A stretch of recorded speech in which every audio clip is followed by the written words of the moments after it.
Canada ਦੇ ਵਿੱਚ ਘਟ ਰਿਹਾ ਟਰੂਡੋ ਤੇ ਟਰਸਟ। ਕੈਨੇਡਾ ਦੇ ਪੀਐਮ ਉਮੀਦਵਾਰ ਦੇ ਲਈ ਸਭ ਤੋਂ ਤਾਜ਼ਾ ਸਰਵੇ ਦੇ ਵਿੱਚ ਘਟੀ ਲੋਕਪ੍ਰਿਯਤਾ। ਵਿਰੋਧੀ ਪਾਰਟੀ ਦੇ ਪੀਅਰ ਪੋਇਲੀਵਰੇ ਨੂੰ ਮੰਨਿਆ ਸਭ ਤੋਂ ਵਧੀਆ ਪੀਐਮ ਚਿਹਰਾ।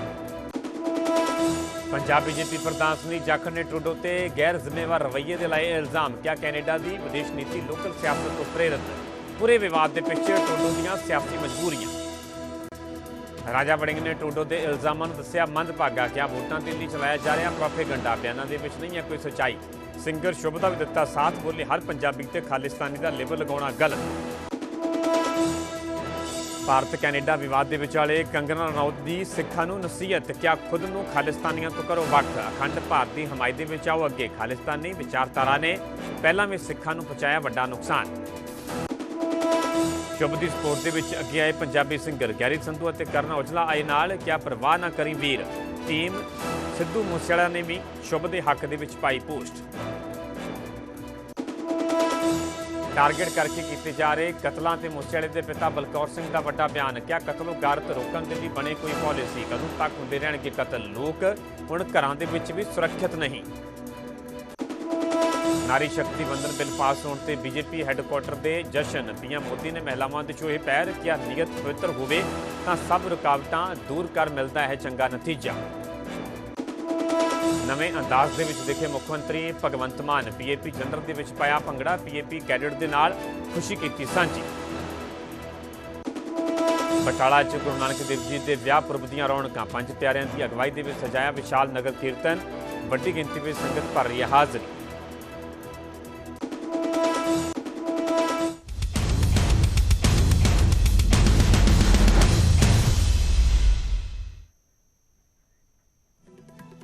ਸਤਿ ਸ਼੍ਰੀ ਅਕਾਲ। ਤੁਸੀਂ ਵੇਖ ਰਹੇ ਹੋ ਨਿਊਜ਼ 18 ਪੰਜਾਬ ਹਰਿਆਣਾ। ਮੈਂ ਪਰਮਿੰਦਰ ਸਿੰਘ ਤੇਜਾ। ਸਾਰੇ ਦਰਸ਼ਕਾਂ ਦਾ ਬੁਲੇਟਿਨ ਸਵਾਗਤ ਹੈ। ਸਭ ਤੋਂ ਪਹਿਲਾਂ ਗੱਲ ਕਰਾਂਗੇ ਪੰਜਾਬੀ ਰੈਪਰ ਸ਼ੁਭ ਦੀ। ਵਿਵਾਦਾਂ ਦੇ ਵਿੱਚ ਘਿਰੇ ਪੰਜਾਬੀ ਰੈਪਰ ਸ਼ੁਭ ਨੇ ਪਹਿਲੀ ਵਾਰ ਚੁੱਪੀ ਤੋੜੀ ਹੈ ਤੇ ਸੋਸ਼ਲ ਮੀਡੀਆ ਤੇ ਪੋਸਟ ਪਾ ਕੇ ਕਿਹਾ ਹੈ ਕਿ ਭਾਰਤ ਉਹਨਾਂ ਦਾ ਵੀ ਦੇਸ਼ ਹੈ ਅਤੇ ਪੰਜਾਬੀਆਂ ਨੂੰ ਆਪਣੀ ਦੇਸ਼ ਭਗਤੀ ਦਾ ਸਬੂਤ ਦੇਣ ਦੀ ਲੋੜ ਨਹੀਂ ਹੈ। ਉਧਰ ਸ਼ੁਭ ਦੇ ਸਮਰਥਨ ਦੇ ਵਿੱਚ ਕਈ ਸਿੰਗਰ ਵੀ ਅੱਗੇ ਆਏ ਨੇ। ਭਾਰਤ ਦੇ ਪੰਜਾਬ ਤੋਂ ਆਉਣ ਵਾਲੇ ਇੱਕ ਨੌਜਵਾਨ ਰੈਪਰ ਗਾਇਕ ਵਜੋਂ ਆਪਣੇ ਸੰਗੀਤ ਨੂੰ ਅੰਤਰਰਾਸ਼ਟਰੀ ਮੰਚ ਤੇ ਲਿਆਉਣਾ ਮੇਰੀ ਜ਼ਿੰਦਗੀ ਦਾ ਸੁਪਨਾ ਸੀ। ਪਰ ਹਾਲ ਹੀ ਵਿੱਚ ਵਾਪਰੀਆਂ ਘਟਨਾਵਾਂ ਨਾਲ ਮੇਰੀ ਮਿਹਨਤ ਅਤੇ ਤਰੱਕੀ ਨੂੰ ਢਾਹ ਲੱਗੀ ਹੈ ਅਤੇ ਮੈਂ ਆਪਣੀ ਨਿਰਾਸ਼ਾ ਅਤੇ ਦੁੱਖ ਪ੍ਰਗਟ ਕਰਨ ਲਈ ਕੁਝ ਸ਼ਬਦ ਕਹਿਣਾ ਚਾਹੁੰਦਾ ਹਾਂ। ਮੈਂ ਭਾਰਤ 'ਚ ਆਪਣੇ ਦੌਰੇ ਦੇ ਰੱਦ ਹੋਣ ਨਾਲ ਬਹੁਤ ਨਿਰਾਸ਼ ਹਾਂ। ਮੈਂ ਆਪਣੇ ਦੇਸ਼ 'ਚ ਆਪਣੇ ਲੋਕਾਂ ਦੇ ਸਾਹਮਣੇ ਪਰਫਾਰਮ ਕਰਨ ਲਈ ਬਹੁਤ ਉਤਸ਼ਾਹਿਤ ਸੀ। ਤਿਆਰੀਆਂ ਜ਼ੋਰਾਂ ਤੇ ਸੀ ਅਤੇ ਮੈਂ ਪਿਛਲੇ 2 ਮਹੀਨਿਆਂ ਤੋਂ ਪੂਰੇ ਦਿਲ ਨਾਲ ਪ੍ਰੈਕਟਿਸ ਕਰ ਰਿਹਾ ਸੀ। ਮੈਂ ਪਰਫਾਰਮ ਕਰਨ ਲਈ ਬਹੁਤ ਉਤਸ਼ਾਹਿਤ, ਖੁਸ਼ ਅਤੇ ਤਿਆਰ ਸੀ, ਪਰ ਮੈਨੂੰ ਲੱਗਦਾ ਹੈ ਕਿ ਕਿਸਮਤ ਦੀ ਕੁਝ ਹੋਰ ਪਲੈਨਿੰਗ ਸੀ। ਭਾਰਤ ਮੇਰਾ ਵੀ ਦੇਸ਼ ਹੈ। ਮੇਰਾ ਜਨਮ ਇੱਥੇ ਹੋਇਆ ਹੈ। ਇਹ ਮੇਰੇ ਗੁਰੂਆਂ ਅਤੇ ਮੇਰੇ ਪੁਰਖਿਆਂ ਦੀ ਧਰਤੀ ਹੈ ਜਿਨ੍ਹਾਂ ਨੇ ਇਸ ਧਰਤੀ ਦੀ ਆਜ਼ਾਦੀ, ਸ਼ਾਨ ਤੇ ਪਰਿਵਾਰ ਲਈ ਕੁਰਬਾਨੀਆਂ ਦੇਣ ਲਈ ਅੱਖ ਝਪਕਣ ਦਾ ਸਮਾਂ ਤੱਕ ਨਹੀਂ ਲਗਾਇਆ। ਪੰਜਾਬ ਮੇਰੀ ਰੂਹ ਹੈ। ਪੰਜਾਬ ਮੇਰੇ ਖੂਨ ਵਿੱਚ ਹੈ। ਮੈਂ ਅੱਜ ਜੋ ਵੀ ਹਾਂ ਪੰਜਾਬੀ ਹੋਣ ਕਰਕੇ ਹਾਂ। ਪੰਜਾਬੀਆਂ ਨੂੰ ਦੇਸ਼ ਭਗਤੀ ਦਾ ਸਬੂਤ ਦੇਣ ਦੀ ਲੋੜ ਨਹੀਂ। ਇਤਿਹਾਸ ਦੇ ਹਰ ਮੋੜ ਤੇ ਪੰਜਾਬੀਆਂ ਨੇ ਦੇਸ਼ ਦੀ ਆਜ਼ਾਦੀ ਲਈ ਆਪਣੀਆਂ ਜਾਨਾਂ ਕੁਰਬਾਨ ਕੀਤੀਆਂ ਨੇ। ਇਸ ਲਈ ਮੇਰੀ ਨਿਮਰਤਾ ਸਹਿਤ ਬੇਨਤੀ ਹੈ ਕਿ ਹਰ ਪੰਜਾਬੀ ਨੂੰ ਵੱਖਵਾਦੀ ਜਾਂ ਦੇਸ਼ ਵਿਰੋਧੀ ਕਹਿਣ ਤੋਂ ਗੁਰੇਜ਼ ਕੀਤਾ ਜਾਵੇ। ਉਸ ਪੋਸਟ ਨੂੰ ਸ਼ੇਅਰ ਕਰਨ ਦਾ ਮੇਰਾ ਇਰਾਦਾ ਸਿਰਫ ਪੰਜਾਬ ਲਈ ਪ੍ਰਾਰਥਨਾ ਕਰਨਾ ਸੀ, ਕਿਉਂਕਿ ਸੂਬੇ ਭਰ 'ਚ ਬਿਜਲੀ ਅਤੇ ਇੰਟਰਨੈਟ ਬੰਦ ਹੋਣ ਦੀਆਂ ਖਬਰਾਂ ਸੀ। ਇਸ ਦੇ ਪਿੱਛੇ ਕੋਈ ਹੋਰ ਵਿਚਾਰ ਨਹੀਂ ਸੀ। ਮੇਰਾ ਇਰਾਦਾ ਕਿਸੇ ਦੀਆਂ ਭਾਵਨਾਵਾਂ ਨੂੰ ਠੇਸ ਪਹੁੰਚਾਉਣ ਦਾ ਨਹੀਂ ਸੀ। ਮੇਰੇ ਤੇ ਲੱਗੇ ਇਲਜ਼ਾਮਾਂ ਨੇ ਮੈਨੂੰ ਡੂੰਘਾ ਪ੍ਰਭਾਵਿਤ ਕੀਤਾ ਹੈ, ਪਰ ਜਿਵੇਂ ਕਿ ਮੇਰੇ ਗੁਰੂ ਨੇ ਮੈਨੂੰ ਮਾਨਸ ਕੀ ਜਾਤ ਸਭੇ ਏਕ ਪਹਿਚਾਨਬੋ ਦਾ ਉਪਦੇਸ਼ ਦਿੱਤਾ ਹੈ, ਉਹਨਾਂ ਨੇ ਮੈਨੂੰ ਸਿਖਾਇਆ ਹੈ ਕਿ ਨਾ ਡਰਨਾ ਹੈ ਤੇ ਨਾ ਹੀ ਕਿਸੇ ਦੇ ਡਰਾਵੇ 'ਚ ਆਉਣਾ ਹੈ। ਇਹੀ ਪੰਜਾਬੀਅਤ ਦਾ ਮੂਲ ਹੈ। ਮੈਂ ਸਖਤ ਮਿਹਨਤ ਕਰਦਾ ਰਹਾਂਗਾ। ਮੈਂ ਅਤੇ ਮੇਰੀ ਟੀਮ ਜਲਦ ਹੀ ਮਜ਼ਬੂਤ ਹੋ ਕੇ ਵਾਪਸ ਆਵਾਂਗੇ। ਵਾਹਿਗੁਰੂ ਮਿਹਰ ਕਰੇ ਸਰਬੱਤ ਦਾ ਭਲਾ।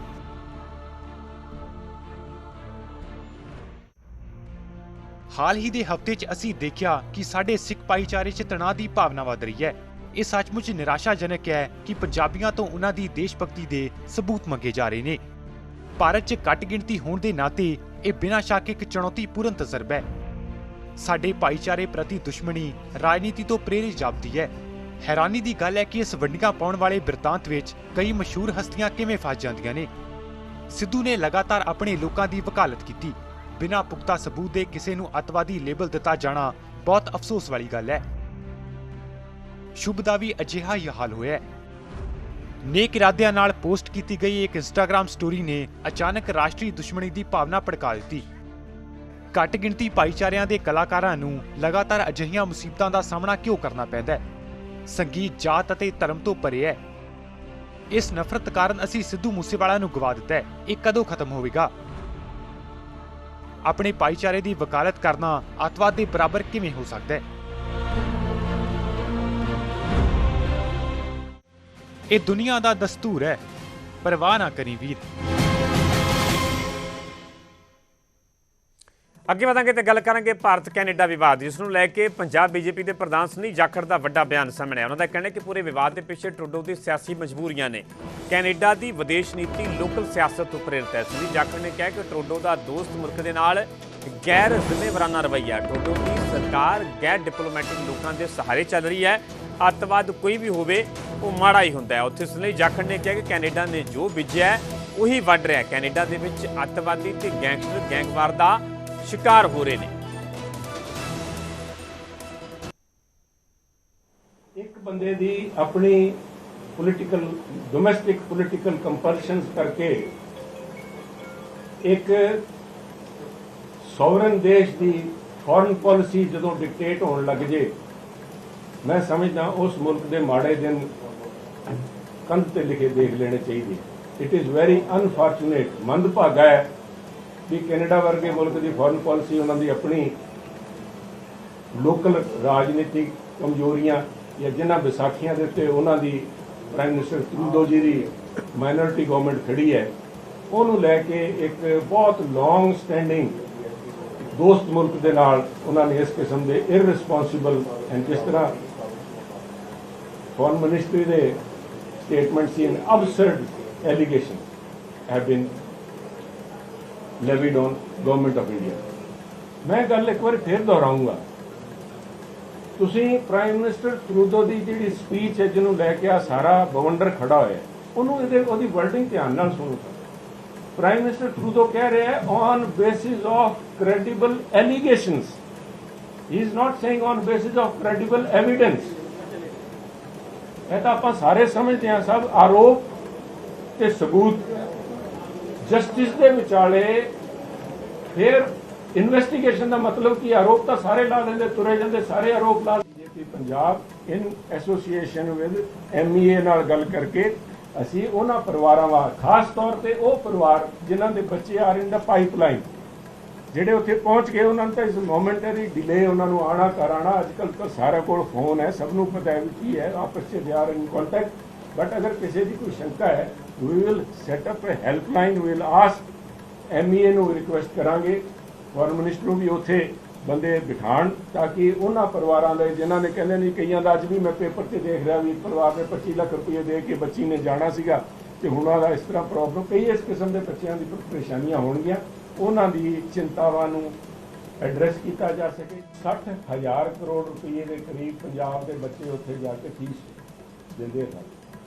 ਛੇਕ ਉਹਨਾਂ ਨੂੰ ਵੀ ਆਊਗਾ, ਇਹ ਜੀ ਗੱਲ ਨਹੀਂ ਵੀ ਉਹਨਾਂ ਦੀ ਜਿਹੜੀ ਨਲਾਇਕੀ ਹੈ, ਜਿਸ ਕਿਸਮ ਦਾ ਗੈਰ ਜ਼ਿੰਮੇਵਾਰਾਨਾ ਬਿਆਨ ਪ੍ਰਾਈਮ ਮਿਨਿਸਟਰ ਟਰੂਡੋ ਨੇ ਦਿੱਤੇ ਹੈ, ਉਹਦਾ ਸੇਕ ਉੱਥੇ ਵੀ ਆਊਗਾ। ਉੱਥੇ ਵੀ ਇਸ ਕਿਸਮ ਦਾ ਪੋਲੀਟੀਕਲ ਪ੍ਰੈਸ਼ਰ ਜਿਹੜਾ ਉਹਨਾਂ ਤੇ ਬਣੂਗਾ। ਇਹ ਜਿਹੜੀ ਹੈ ਇਟਸ ਨਾਟ ਜਸਟ ਵੀ ਚੰਦ ਲੋਕ ਜਿਹੜਾ ਨੂੰ ਉਹਨਾਂ ਦੇ ਆਪ ਦੇ ਲੀਡਰ ਆਫ ਆਪੋਜੀਸ਼ਨ ਕਹਿ ਰਹੇ ਹੈ ਵੀ ਇਸ ਕਿਸਮ ਦਾ ਬਿਆਨ ਵਿਦਆਊਟ ਐਨੀ ਇਨਵੈਸਟੀਗੇਸ਼ਨ, ਨਾ ਤੁਸੀਂ ਮਰਡਰਰ ਪਕੜੇ ਜੇ, ਤੁਸੀਂ ਮਰਡਰਰ ਤਾਂ ਪਕੜੇ ਨਹੀਂ, ਯੂ ਆਰ ਟਾਕਿੰਗ ਇਹਨਾਂ ਨੂੰ ਅੰਗੇਜ ਕਿਹਨੇ ਕੀਤਾ ਸੀ, ਕਨਸਪੀਰੇਸੀ ਕਿਹਦੀ ਸੀ, ਬਾਲਾ ਤੀਜੇ ਘਰ ਤਾਈਂ ਪਹੁੰਚ ਗਏ। ਉਹਨਾਂ ਨੇ ਵੀ ਚੈਲੰਜ ਕੀਤਾ। ਇਸ ਕਰਕੇ ਆਈ ਐਮ ਹੋਪਫੁਲ ਕਿ after realising the blunder which mister Trudeau has committed, pressure ਉਹਨਾਂ ਤੇ ਇੰਨਾ ਕੁ ਬਣੂਗਾ ਉੱਥੇ, they will see the light of the day ਤੇ ਆਪਣੇ ਜਿਹੜੇ ਆ ਰਿਲੇਸ਼ਨ ਹੈ ਸੁਖਾਵੇਂ ਹੋਣਗੇ। ਉੱਥੇ ਰਾਜਾ ਵੜਿੰਗ ਨੇ ਵੀ ਟਰੂਡੋ ਦੇ ਬਿਆਨ ਨੂੰ ਮੰਦਭਾਗਾ ਦੱਸਿਆ ਹੈ। ਪੰਜਾਬ ਕਾਂਗਰਸ ਦੇ ਪ੍ਰਧਾਨ ਰਾਜਾ ਵੜਿੰਗ ਦਾ ਕਹਿਣਾ ਹੈ ਕਿ ਟਰੂਡੋ ਨੇ ਵੋਟਾਂ ਦੇ ਧਰੁਵੀਕਰਨ ਦੇ ਲਈ ਬਿਆਨ ਦਿੱਤਾ ਹੈ। ਵੋਟਾਂ ਦੇ ਲਈ ਪ੍ਰੋਪੇਗੈਂਡਾ ਚਲਾਇਆ ਜਾ ਰਿਹਾ ਹੈ। ਟਰੂਡੋ ਦੇ ਬਿਆਨ ਦੇ ਵਿੱਚ ਕੋਈ ਵੀ ਸੱਚਾਈ ਨਹੀਂ ਹੈ। ਰਾਜਾ ਵੜਿੰਗ ਨੇ ਕਿਹਾ ਕਿ ਭਾਰਤ ਸਰਕਾਰ ਵੀਜ਼ਾ ਸੇਵਾਵਾਂ ਬੰਦ ਕਰਨ ਦਾ ਫੈਸਲਾ ਵਾਪਸ ਲਵੇ, ਇਹ ਵੀ ਮੰਗ ਕੀਤੀ ਹੈ। ਵੀਜ਼ਾ ਬੰਦ ਕਰਨ ਦੇ ਨਾਲ ਲੋਕ ਦੁਵਿਧਾ ਦੇ ਵਿੱਚ ਆ ਗਏ ਨੇ। ਸੰਘਰਸ਼ ਸ਼ੁਭ ਦੇ ਹੱਕ ਦੇ ਵਿੱਚ ਵੀ ਆਏ ਨੇ ਰਾਜਾ ਵੜਿੰਗ। ਰਾਜਾ ਵੜਿੰਗ ਦਾ ਕਹਿਣਾ ਹੈ ਕਿ ਹਰ ਪੰਜਾਬੀ ਤੇ ਖਾਲਿਸਤਾਨ ਲੇਬਲ ਲਗਾਉਣਾ ਗਲਤ ਹੈ। ਪਹਿਲਾਂ ਮੂਸੇਵਾਲਾ ਨੂੰ ਗੈਂਗਸਟਰਾਂ ਦੇ ਨਾਲ ਜੋੜਿਆ ਤੇ ਹੁਣ ਸ਼ੁਭ ਨੂੰ ਬਦਨਾਮ ਕਰਨਾ ਚਾਹੁੰਦੇ ਨੇ। ਇਸ ਨੂੰ ਲੈ ਕੇ ਬੀਜੇਪੀ ਸਾਜ਼ਿਸ਼ ਰਚ ਰਹੀ ਹੈ। ਬੀਜੇਪੀ ਤੇ ਵੀ ਵਰਦੇ ਹੋਏ ਨਜ਼ਰ ਆਏ ਰਾਜਾ ਵੜਿੰਗ।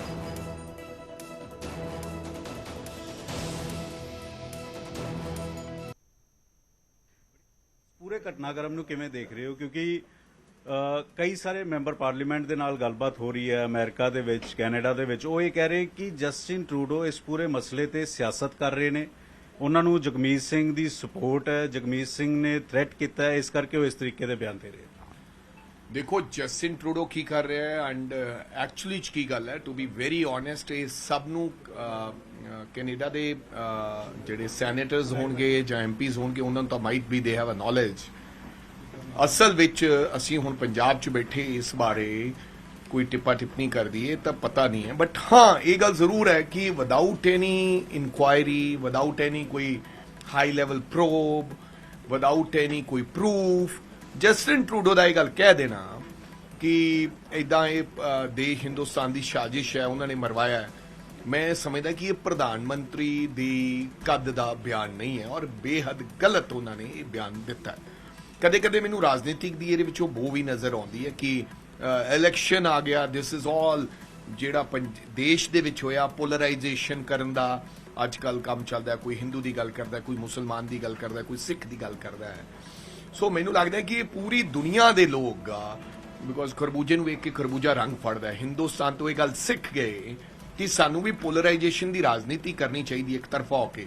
ਮੈਂ ਅਮਰੀਕਾ ਗਿਆ ਸੀ, ਉੱਥੇ ਵੀ ਜਿਹੜੇ ਰੈਡ ਨੈਕ ਨੇ, ਕੰਟਰੀ ਸਾਈਡ ਗੋਰੇ ਰਹਿੰਦੇ ਨੇ, ਉਹ ਇਹ ਗੱਲ ਕਹਿੰਦੇ ਕਿ ਨਹੀਂ ਜਿਹੜਾ ਟਰੰਪ ਸੀਗਾ ਇਹ ਸਾਡੀ ਗੱਲ ਕਰਦਾ ਸੀਗਾ। ਸੋ ਇਹ ਇਦਾਂ ਦੀ ਕਹਾਣੀ ਮੈਨੂੰ ਲੱਗਦਾ ਇਹ ਚੱਲ ਰਹੀ ਹੈ। ਬਟ ਆਈ ਟੋਟਲੀ ਕੰਡੈਮ ਜਿਹੜਾ ਜਸਟਿਨ ਟਰੂਡੋ ਨੇ ਹਿੰਦੁਸਤਾਨ ਦੇ ਬਾਰੇ ਬਿਆਨ ਦਿੱਤਾ। ਤੁਸੀਂ ਕਹਿ ਰਹੇ ਹੋ ਜਸਟਿਨ ਟਰੂਡੋ ਪੋਲਰਾਈਜੇਸ਼ਨ, ਕਿਉਂਕਿ 2025 ਚ ਉੱਥੇ ਚੋਣ ਹੋਣੀ ਹੈ ਤਾਂ ਪੋਲਰਾਈਜੇਸ਼ਨ ਕਰਨ ਦੀ ਕੋਸ਼ਿਸ਼ ਕਰ ਰਹੇ। ਆਈ ਥਿੰਕ ਸੋ, ਜਿਸ ਪ੍ਰਕਾਰ ਦਾ ਬਿਆਨ ਦਿੱਤਾ। ਅਦਰਵਾਈਜ਼ ਇਸ ਸਮੇਂ ਹੁਣੇ ਤਾਂ ਜਸਟਿਨ ਟਰੂਡੋ ਇੱਥੇ ਆ ਕੇ ਗਏ, ਇਸ ਸਮੇਂ ਇਸ ਤਰ੍ਹਾਂ ਦਾ ਬਿਆਨ and without any reason, without any pro, murder ਹੋ ਗਿਆ, ਬੰਦਾ ਮਰ ਗਿਆ, you just do a inquiry and ਮੇਰਾ ਖਿਆਲ UNO ਇਜ਼ ਦੇਅਰ, ਤੁਸੀਂ ਉੱਥੇ ਗੱਲ ਕਰੋ, ਦੈਨ ਤੁਸੀਂ ਕਿਸੇ ਕੰਟਰੀ ਤੇ ਇਸ ਤਰ੍ਹਾਂ ਬਲੇਮ ਲਾ ਸਕਦੇ ਹੋ। ਇਦਾਂ ਕਿਦਾਂ ਤੁਸੀਂ ਕਿਸੇ ਕੰਟਰੀ ਤੇ ਬਲੇਮ ਲਾ ਸਕਦੇ ਹੋ ਕਿ ਫਲਾਣੇ ਬਹੁਮਤ ਦੇ ਵਿੱਚ ਨਹੀਂ ਹੈ। ਜਗਮੀਤ ਸਿੰਘ ਹੋਰਾਂ ਦੀ ਸਪੋਰਟ ਹੈ।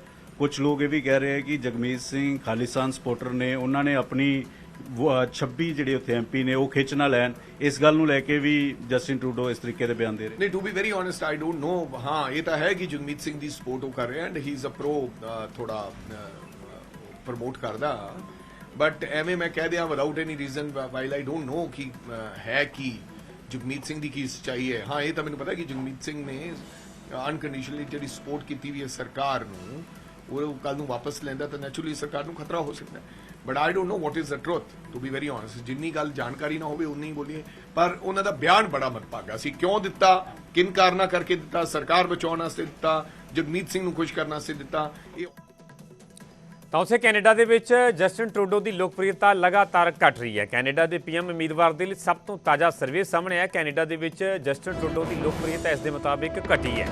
PM ਉਮੀਦਵਾਰ ਦੀ ਰੇਸ ਦੇ ਵਿੱਚ ਸਭ ਤੋਂ ਅੱਗੇ ਨੇ CPC ਯਾਨੀ ਕਿ ਕੰਜ਼ਰਵੇਟਿਵ ਪਾਰਟੀ ਆਫ ਕੈਨੇਡਾ ਦੇ ਪੀਅਰ ਪੋਇਲੀਵਰੇ।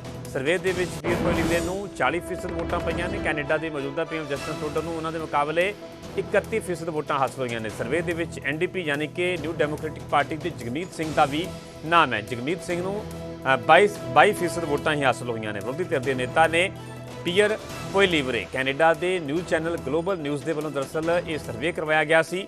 ਕੈਨੇਡਾ ਦੇ ਵਿੱਚ 2025 ਦੇ ਵਿੱਚ ਹੋਣ ਵਾਲੀਆਂ ਚੋਣਾਂ ਦੇ ਮੱਦੇਨਜ਼ਰ ਇਹ ਸਰਵੇ ਕਰਵਾਇਆ ਗਿਆ ਸੀ, ਜਿਸ ਦੇ ਵਿੱਚ ਸਾਫ਼ ਤੌਰ ਤੇ ਨਜ਼ਰ ਆ ਰਿਹਾ ਹੈ ਕਿਉਂਕਿ ਜੇਕਰ ਮੌਜੂਦਾ ਪ੍ਰਧਾਨ ਮੰਤਰੀ ਜਸਟਿਨ ਟਰੂਡੋ ਦੀ ਗੱਲ ਕੀਤੀ ਹੈ, ਸਰਵੇ ਦੇ ਵਿੱਚ ਦੂਜੇ ਨੰਬਰ ਤੇ ਆ ਰਹੇ ਨੇ ਕਿਉਂਕਿ ਪਹਿਲੇ ਨੰਬਰ ਤੇ ਨੇ ਕੰਜ਼ਰਵੇਟਿਵ ਪਾਰਟੀ ਦੇ ਪੀਅਰ ਪੋਇਲੀਵਰੇ, ਜਿਹੜੇ ਕਿ ਵਿਰੋਧੀ ਧਿਰ ਦੇ ਨੇਤਾ ਵੀ ਨੇ, ਵਿਰੋਧੀ ਧਿਰ ਦੇ ਲੀਡਰ ਵੀ ਨੇ ਕੈਨੇਡਾ ਦੇ ਵਿੱਚ।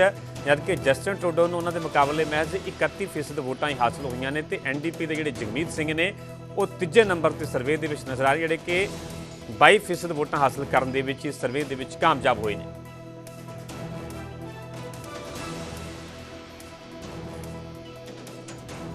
ਤਾਂ ਉੱਥੇ ਕੈਨੇਡਾ ਦੇ PM ਟਰੂਡੋ ਨੇ ਫਿਰ ਦੁਹਰਾਇਆ ਕਿ ਨਿੱਜਰ ਮਾਮਲੇ ਦੇ ਵਿੱਚ ਭਾਰਤ ਜਾਂਚ ਦੇ ਵਿੱਚ ਸਹਿਯੋਗ ਕਰੇ।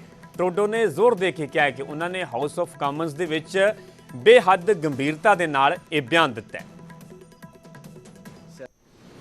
I'm saying I'm repeating what I said on Monday afternoon, that there are credible allegations that we need to take extremely seriously as Canadians and indeed as a world. Did Prime Minister Modi confirm or deny these allegations when you talked to him about them? As I said, I had a direct and frank conversation with the Prime Minister in which I shared my concerns in no uncertain terms. Hi, Prime Minister Tom Perry, CBC. Can I ask you, you've been asked about this already, but India has suspended visa services here in Canada. Are we going to reciprocate? Are you going to take some kind of action, tit-for-tat action in this?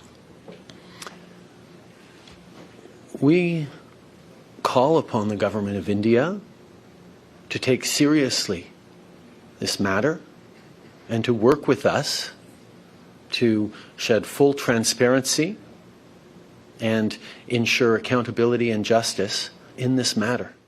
We're standing up for the rules-based order. We're standing up for the rule of law. We're highlighting how unacceptable it would be for any country to be involved in the killing of a citizen on their own home soil.